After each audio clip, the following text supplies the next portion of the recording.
welcome to Inside the 18. Hello, Kyle Benning here with Cash of Pasta. Yep. We're here to sum up the round of 16, first knockout stage of the World Cup. I'll start off with the first game, which was Uruguay and Korea. Pretty close game, I thought. I thought Korea would have taken it, but Uruguay sprung a surprise and won 2-1. Two excellent goals by Luis Suarez. Korea tied it up thanks to Lee Chung-yong, 21-year-old Bolton player. Pretty good game, pretty even. I thought it would have gone to extra time, but it didn't, unfortunately. Uruguay looking really strong, especially the front three, Diego Forlan, Luis Suarez, and Edison Cavani. Definitely got to look out for those three when you're playing against them. Next was USA and Ghana. This was a really exciting game, I thought. Ghana came out straight from the gun, attacking, scored 5 minutes into the game. And yeah, US couldn't really respond to that. They had to go into halftime down a goal. I don't have to do half.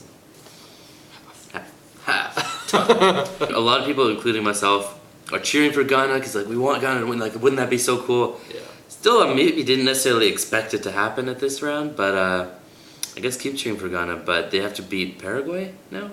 No, Uruguay. They have to beat Uruguay now. Uruguay. Yeah. So I mean, it gets crazier and crazier. But then you wouldn't have thought that they make it to the stage either. So. But yeah, USA came back second half, got a penalty, tied it up, went to extra time, and Ghana again right from the gun. 3 minutes in, scored a goal. So yeah, and they just held on to that lead. Looking really good, especially Asamoah Gyan scored his third goal. And they scored from open play too this time. Remember last time we were saying they could only score from penalties? They scored 2 goals from open play. Yeah, they scored 2 goals in the entire group stage, right? Yeah. And then they scored both 2 in one from game. penalties. Both from penalties. So yeah. They scored 2 goals in this one game from open play. Yeah, they have to play Uruguay now. Become the third African team to make the quarterfinals. They could become the first African team to make the semifinals if they can beat Uruguay. So definitely going to watch out for that game. Then the next day we had Germany versus England on that Sunday morning, which was pretty close game. Just as everyone thought it was. Just the controversy of the goal that wasn't. Yeah, unlucky for Frank Lampard. Could have scored his first World Cup goal in 40 shots, but yeah, especially if they scored that goal, they would have gone into halftime. 2-2 would have been even.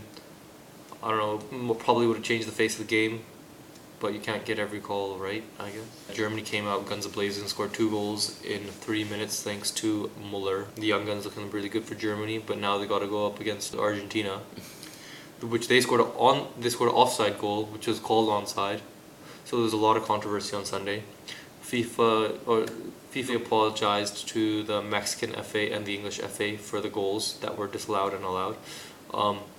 They're going to reopen conversation about video technology being used in World Cup.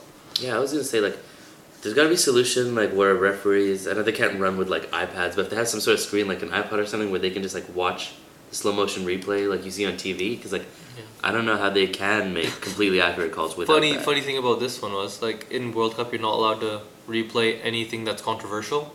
But in the stadium for the Argentina-Mexico game, where Carlos Tevez scored an offside goal, they showed the replay, and all the Mexican fans started going, ah! They started janitering the referee, saying, "Look at the videos right there." And yeah, because that's what you see on TV. You see something happen and the referee gets it wrong. You're like, no, literally, it was in slow motion. I saw it. Yeah. They should really have some way to see it. So one referee saying referees make 97% of calls correctly, which is not bad. But when they do make one wrong, it's gonna haunt them forever. So if you can correct it, why not correct it? Right? And you don't want to not be able to visit England ever in your life without getting stabbed in the face. The only problem is soccer is a very fluid game. There's not very many pauses or anything, and I don't want it to be like hockey where the referee has to go pick up a phone and phone Toronto and see what's the official call. We don't stop the clock for everything. And it's ridiculously long break. So hopefully they can sort out a more efficient way of doing that. Monday we had Netherlands against Slovakia, which wasn't a bad game. It was pretty close. Slovakia looked pretty good, but Ian Robben made his first start for this World Cup. He was too much to handle. Scored a goal in 18 minutes. He's only 26 and he looks older than Rooney does. So I don't know. I don't know why it took me so long to get 6. 20. Oh, 26. Yeah. I went 2. So. Yeah, but yeah, he's looking really old, but he's only 26 years old, looking pretty sharp. Wesley Sneijder put in the other one just before the game was over, but then Slovakia got a penalty in injury time to score one. Unfortunately, they couldn't get one before that to make it a little bit tighter, but yeah. That's about it. I have nothing to add to that. Don't know what else to say. Brazil played Chile in the next game in the afternoon.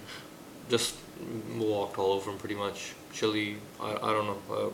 They had one shot on goal in the first half, 2 in the second half. I don't know, maybe they were a little bit intimidated. But I don't know, I thought they would put up a little bit more of a fight, personally. Yeah, I didn't necessarily think Chile would win, but I thought it would be a more exciting, like, closer game. Yeah, especially between two South American teams. Yeah. But the thing is, Brazil scored 2 goals in the first half within 4 minutes. So once you go down two within 4, then it's just like, I know how you feel. Rubinho finally scored. I don't know. The next game, Paraguay and Japan, really close game, like we said. Went down to penalties, like we said. Paraguay ended up winning it because they slaughtered all of theirs away, while Japan hit one against the post, or crossbar, should I say? Yeah, it was a really good game. I thought Japan would have taken it because they have a lot more stamina. I thought they would have gone for it in extra time, but they didn't. I don't know, maybe playing a little bit more safe, because both of these teams have never made the quarterfinals. So you could tell by watching this game that they're playing really strong at the back rather than pushing forward and being left short at the back. Yeah. But Paraguay makes their first trip to the quarterfinal ever. Well done. And then to end off the round of 16, we have Spain versus Portugal, which wasn't what we expected it to be. It looked pretty good in the first half. First half was really tight. It was still 0-0 going into halftime, but then second half, Portugal was nowhere to be found.